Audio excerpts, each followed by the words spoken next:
Today is Monday, November 10th, 2025. This is Quick Start from CBN News. I'm Dan Andros. The shutdown may be finally nearing an end. We'll have that top story and more on today's podcast, where we bring you news from a Christian perspective. Don't forget to subscribe and leave a rating. Make sure you do that. Helps others find us as well. You can email us right to our inbox, quickstartpodcast@cbn.org. That's our email address, quickstartpodcast@cbn.org. Hit us up. We'd love to hear from you. Joining me today, CBN's Billy Hallowell. As always, we have a lot to get to on the podcast today. On the focus story, apologist and author Frank Turek was with Charlie Kirk when he was murdered. And Billy, you recently caught up with him, and what he said is resonating. Yeah, I mean, we spoke for about 30 minutes, went into a lot of different topics, and we'll break down some of his reactions to what's been going on the show today. All right. Looking forward to the details there coming up in just a moment. Also, on the main thing, the chaos in Nigeria, the targeting of Christians still going on. It's getting some more attention, but still being overlooked by much of the mainstream media. Madison Seals has more on that coming up on the main thing. All right, make sure you're subscribed to all of our CBN News podcasts. You can find all of the links to those in the description of this podcast episode. Always have them in there for you to make it handy. Make sure you are checking all of those out. And we're going to head now to the news in 90 seconds. And after 40 days of paralyzing government shutdown, several Senate Democrats broke ranks with their party, joining Republicans to pass a plan that could finally reopen the government. 8 Democrats, including Dick Durbin, Tim Kaine, and John Fetterman, crossed the aisle, ending weeks of stalemate. The move came despite no firm deal on Obamacare subsidies. That was a key demand Democrats had been holding out for. Senate Minority Leader Chuck Schumer criticized the compromise, calling it a betrayal of families facing rising healthcare costs. Progressives like Bernie Sanders were even harsher, saying caving now, quote, gives Trump a green light towards authoritarianism. The bipartisan plan funds the government through January 30th, 2026, giving Congress time to hammer out full-year spending bills and avoid another massive omnibus. Senate Majority Leader John Thune also promised Democrats a December vote on Obamacare subsidies, but warned the measure is unlikely to pass. The bill still needs House approval before it reaches President Trump's desk. And a 100-year-old D-Day veteran says Britain has gone to rack and ruin, and his blunt assessment is striking a nerve. Alec Penstone, a former Royal Navy sailor from the Isle of Wight, told ITV he fears the sacrifice of his fallen comrades wasn't worth it with what the country has become. Those are just some of today's top headlines. You can check out more stories over at cbnnews.com. And obviously, we will have the latest on the shutdown as it develops and how this deal gets ironed out. And it looks like that's what David Brody said on Navigating Trump 2.0, another podcast here on CBN. He said it last week that this was happening, that this deal was going to be likely ironed out very soon. And it looks like it has been. So we'll keep you updated there. Billy, I wanted to chat with you quickly about this 100-year-old D-Day veteran. We did a video on this on Friday, and that has resonated as well. And just watching his comments, and it was sad to see it because you could tell it wasn't anger or frustration or bitterness. You could tell he was just sort of heartbroken about what he's seeing the country has become. And, you know, we've reported on a lot of these things from the UK that we've seen, including people praying silently outside of something like an abortion clinic and getting arrested for it, for praying silently. That's just insane. And we've seen a lot of that. And there's massive over-immigration problems going on and a lack of assimilation. So you have all of these things happening right now. And it's just sad to see somebody like a D-Day veteran sit there and think, man, they're throwing it away. They're throwing away the freedoms that I and my friends fought and some of my friends died for. It's actually heartbreaking. And, you can understand after all the things that they saw and witnessed and the horrific death and destruction, the PTSD, to come back and to then decades later watch a country not understand free speech, watch not just that country, but many others around the world erode free speech, religious liberty, doing things that directly contradict all the things. I mean, look, they went and fought against these kinds of things, right? That was the whole point. And so I think it should be eye-opening for us when we see people like this who come forward and they make these statements. I think it should cause all of us to stop and pause and ponder and wonder. And I think a lot of these instances that we see happen in Europe, they are well-intentioned in the minds of the people perpetuating them, but they're dangerous. I thank God that we have a First Amendment here, but even in America, we've had to fight very hard. Joe Kennedy, the football coach, had to go all the way to the Supreme Court to win a basic right that he should have always had. Yeah, it's stuff that is over in the UK, definitely a little farther ahead than we are, but we're seeing the same sorts of things. And thankfully, so far in courts, the First Amendment has held up pretty well on a lot of these cases. But to your point, we're having to go to court, and people are having to go to court to fight for their right to say things. And that's kind of a base principle in America, should be a base principle in America. And so it should be concerning to see that a place like the UK, who supposedly had similar rights, is gotten to the place that it's gotten. And so we definitely do not want to take whatever faults we have right now and have it go even further. And so it should be, like you said, eye-opening to everyone involved. And hopefully we can all do our part to maintain people's rights to say things and keep our basic freedoms intact. All right, we're going to go to the focus story now. An apologist and author, Frank Turek, was with Charlie Kirk when he was murdered. He was there at the event, not far away, then rushed in the car with him as well. Ultimately, obviously didn't make it. But how has he made sense of the tragedy here? And he talked about it with you in comments that, like I said, are definitely resonating. Yeah, this interview has been very interesting because it was about 30 minutes of time that we spent talking. And, Frank has kept a very level head as he's approached all of this. He was there, standing there. He saw Charlie die. He was with him in those moments after as they tried to get him to the hospital to save his life, which, as you said, did not happen. I asked how he made sense of everything that happened in front of his eyes. And he said, I made sense of it by knowing that what happened was evil. And the only way I know that was evil was because I know what is good. And the only reason I know what is good is because there's a standard of good outside myself, and that's God's nature. He said, as soon as we see something evil, we know it's evil. And, he went on to say that an event like this doesn't disprove God. A lot of people get very upset, obviously, when they go through trials or when something like this happens. But he said it may prove there's a devil out there, but it doesn't disprove God, because you wouldn't even know what evil was unless there was a standard of good. And that just, it's so simple, right? This reality of what he's saying, but it's very hard to remember when you're in the midst of dealing with evil or struggles. And so what's so interesting, though, is he said it's actually an argument for God, not an argument against God, because it points back to the existence of evil. So that was sort of the big thing he led the interview with. And it definitely got me thinking, gosh, sometimes these things are evidence of God because they point to that spiritual battle we see in Ephesians 6. Yeah, absolutely. And how did he respond to those who are making, man, there have been some crazy conspiracy theories and controversial claims. You're probably going to touch here on one of the ones a conspiracy theory that involved him. It's insane. So how's he responding to that? He said he didn't even know about that, the whole thing with him adjusting his hat, and everybody was like, look, there's a person, signaling the shooter. And it happened to just be him taking video of Charlie with a hat on, and he was actually on the phone, I believe, with family members FaceTiming at that time at one point too. But he was just there supporting Charlie, which is what he always does. And, he was not signaling a shooter. And so that he was shocked by that. But, when it came to the conspiracy theories, I asked him, I didn't name anybody. I just sort of asked him how he responded. And he specifically spoke about the different themes and theories that people have come out with. But he talked about Candace Owens. He responded to her.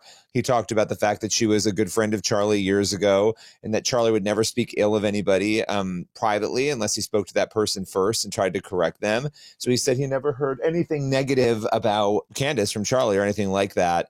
And when he got into some of the theories, he said, it's okay to suggest that maybe this, maybe that, but as soon as you start launching accusations that USA betrayed Charlie, that you had a dream, all these different things, he said, that's not evidence. He said, those hurling accusations and claims without evidence are causing dissension among the brothers, which is something the Lord hates. And so he said a lot more, but really just focused in on that dissension with the comments that are being made that is being sowed among some. Yeah, it's really heartbreaking to see all of that play out. But what did he say about Charlie and martyrdom? Because that's been a discussion that's gone around too. I've seen in Christian circles about that particular aspect of it. He talked about the revival and the spiritual outpourings following Charlie's death that many have spoken about. We've covered a lot of this, just increases in Bible sales and, interest in, in faith, which that was happening before Charlie, but there was a surge of that after his death. And he said, Charlie's looking down going, well, that was worth it. If we're going to say, Charlie, 100 people would come to faith if you gave yourself as a martyr, he would go, sign me up. And he said, of course, Charlie wouldn't have wanted to leave his wife and children. And he's like, of course, he would have wanted, Frank himself would have wanted a different way. But the fact that this has happened, he thinks Charlie is looking down and saying that was worth it to see so many people start to question faith and come to the Lord. That's a pretty amazing thing. He also spoke about some of the misconceptions, and I think this is important to note. I would love for people to go watch this interview because I asked him, what are the things people are getting wrong about Charlie? Mainly the claim that he was souring on Israel or shifting perspectives. And he very directly responded to that, dismissed it, talked about Catholicism and all those bigger questions that people have had that Candace and others are talking about. He does address in this interview as well. Yeah, it's super interesting. Like I said, this video is getting millions of views, and this interview that you did, it's a really great interview. And it's sad to see that it had to be addressed, some of these things, because he directly, you kind of brought up some of these conspiracy theories that are going on. And he said, you're probably talking about Candace Owens. And so he dove right into the most controversial claims that are being made. And Candace has certainly made some of those. And like you said, he tackled them head on. And it's just sad to see that is kind of where a lot of the discourse has gone now, that people are immediately going to jump to these theories. And look, anything's possible in these scenarios. And Frank said that. But like Frank said, you've got to look at the evidence. You cannot just say things based on a hunch, based on a feeling, based on, well, this doesn't look right, and therefore everything has to be wrong. No, you actually need to prove what you're saying beyond a reasonable doubt before you can start positing these things. And it's, interesting because Frank, that's what he does on the Christian faith. So that's why he's gotten millions of followers himself, because he's very good at defending the Christian faith based on the evidence. He's an evidentialist. So that part of it's really fun to watch. And so he's using what he does with biblical evidence, and he's applying it here in this situation. Yeah. And I think that is, in an interview like this, you want to give people a chance to go where they want to go, because it is so sensitive, and so he really, I didn't name people, I let him go there. And I think that, what he gave us, to your point, was this argument on evidence. He even said Candace could be right about some of these things, but we don't have any evidence. If you have evidence, that's, that, as you said, that is what we're going to follow. So, we'd love to have him back again, and I think we will, and maybe we'll even give people a chance to ask questions when we do. So we'll have more on that in the coming weeks. Yeah, always great to talk to Frank. Obviously, unfortunate situation here that he was, found himself to be a part of, but important that somebody like him is the one here able to speak about this, because he is able to speak very clearly on these issues, and I think helpfully, when, like you said, a lot of people are being divided and there's some divisiveness being sown on this. So appreciate you bringing that to the table today. And if you want to watch that full interview, I'll put the link there in the description of this podcast episode to the full YouTube interview, so you can check that out. So appreciate that. And we're going to go to the main thing now. And CEO and founder of Across Nigeria, Brad Brandon, joined Madison Seals to discuss the ongoing Christian genocide in northern Nigeria, how and why it's been overlooked largely by the mainstream media, and the threat of Sharia law within the United States. That conversation is today's main thing. Brad, can you start by talking about what's happening to Christians in Nigeria right now? Yeah, really the hotspot right now is northern Nigeria, where 12 of the northern Nigerian states are controlled by Sharia law.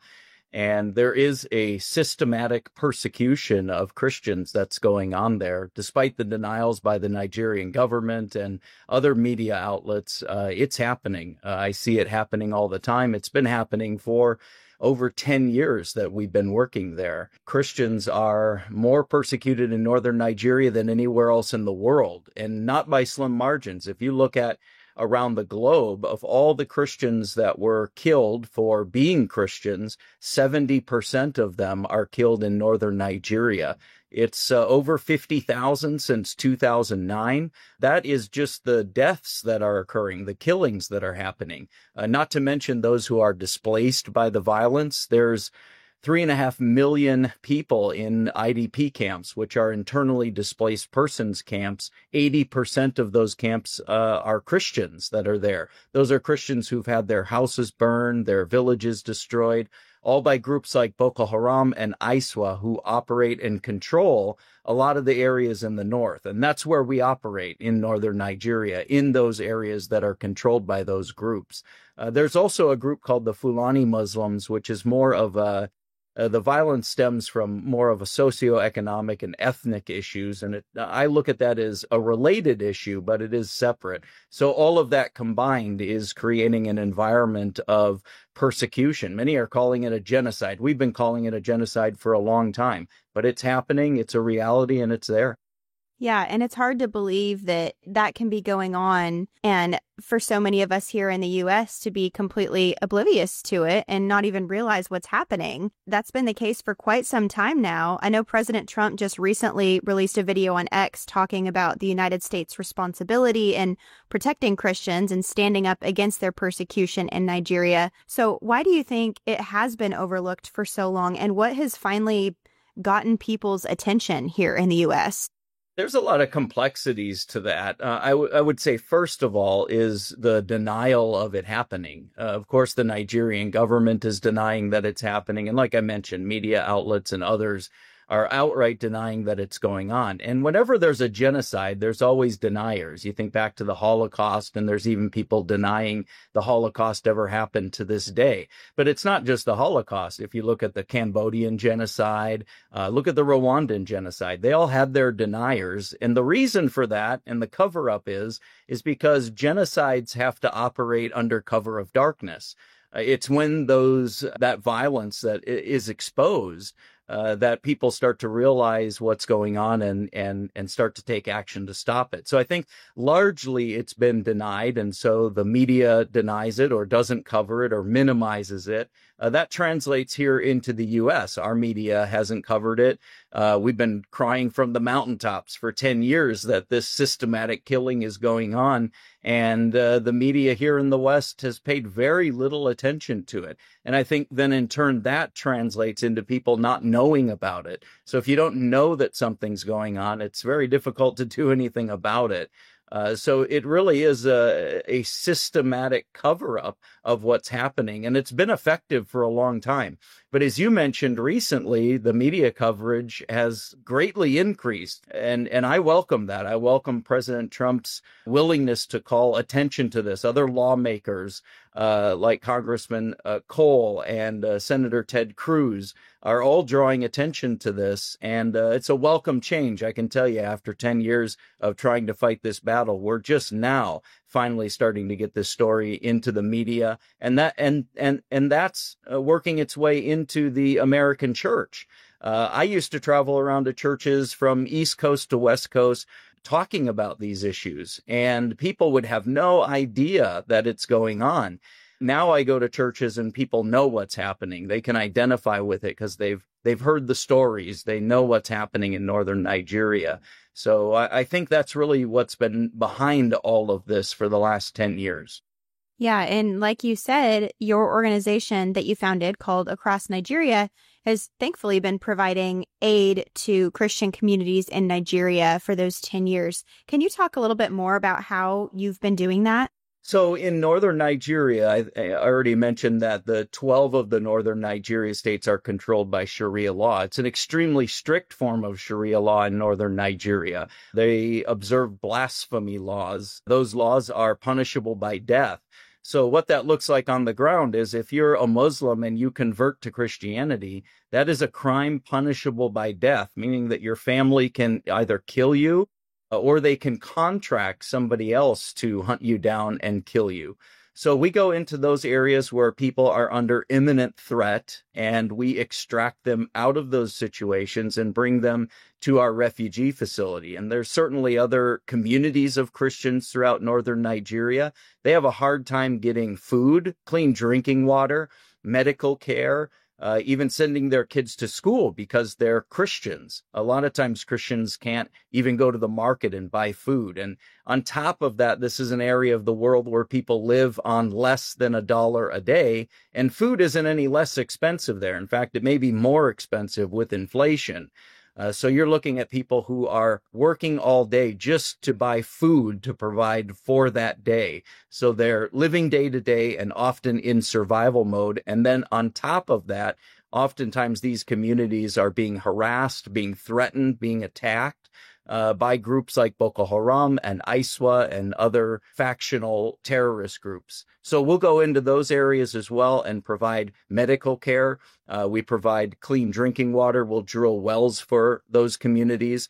We'll often bring food or clothing into those areas. And again, if those are in imminent threat, we'll take them out of that situation as well and bring them to our refugee facility. At our refugee facility, we essentially help them restart their life. When they come to us with nothing but the clothes on their back. The government often will seize their property or even freeze their bank accounts. In some cases, even take their children from them. So they come to us with nothing, and we give them a plot of land to grow a garden. We give them blankets and clothing and cooking utensils.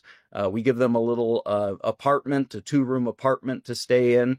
We keep them there for about a year while we disciple them. Many times they're new believers, especially if they come from a Muslim background. So we have a discipleship program and a pastor on staff at our refugee facility. And then we try to relocate them to a safer part of the country and get them plugged into a local church in that area. That's so great. And I think you sort of answered this at the beginning of this previous question, but I would love to talk about this article that you wrote recently for the Daily Wire, in which you talked about some of the tragic things that you've seen firsthand, and you caution against the rise of Sharia law that basically seeks to wipe out Christians and any other faith. How big of a threat is Sharia law right now in the U.S., and what do you think that people need to understand about it? The Sharia law is a huge threat globally. If you go back to the early 1980s, there was one country in the entire world that had adopted Sharia law as its legal system. That country was Saudi Arabia. Fast forward to the early 2000s, there were 16 countries, and by now, I think it's around 38 or 39 countries that have officially adopted Sharia law as their legal system. We only have about 196 countries in the world. So to have 38 or 39 of those countries, you can see the spread globally. What we see happening is in places like Europe, go to London or other places in even Norway or Germany or Greece. Those cities, countries often have in their capital cities no-go zones where first responders are not allowed to go into those areas. So you have police officers, paramedics are not allowed to go in those Islamic-controlled neighborhoods or areas. And we see that also happening in the legal system in the UK as well. Under the Arbitration Act that recently was passed in the UK, it calls for Sharia law to be used as precedent in legal decisions that are made. We even see that happening here in the United States. Going back as far as 2009 in New Jersey, there was a Superior Court judge who consulted a couple's imam on a legal decision that was made. The woman was accusing her husband of abuse. Because under Sharia law, a woman's testimony is worth half that of a man's, the imam told the judge to rule in favor of the husband. The judge did. So he essentially used a Sharia law or a Sharia decision to make his decision in a U.S. legal court. Now, that case was ultimately overturned, but it just shows the volition of Sharia law, even here in the United States. Again, not to assimilate, but to dominate. All right, Madison, appreciate that. And that's going to leave us with time on the podcast today for one last thing. Well, we've got Proverbs 12:22. Lying lips are an abomination to the Lord, but those who act faithfully are his delight. So we got to watch what's coming out of our mouths. We can't be lying. We got to be telling the truth. Yeah, absolutely. And listen, everyone, we're all fallen sinners here. So every one of us is guilty at some point or another of telling something that's untrue. But we have to hold each other accountable, and we have to value the truth because we see it in Scripture. Truth matters. So that's where we're going to leave it on this edition of the Quick Start Podcast. As always, make sure you get on over to cbnnews.com and faithwire.com for more news from a Christian perspective. We appreciate you stopping by and visiting us, and we think it'll be a blessing to you as well. Lord willing, and that creek don't rise up on us. We'll be back tomorrow with more. God bless. We'll see you then.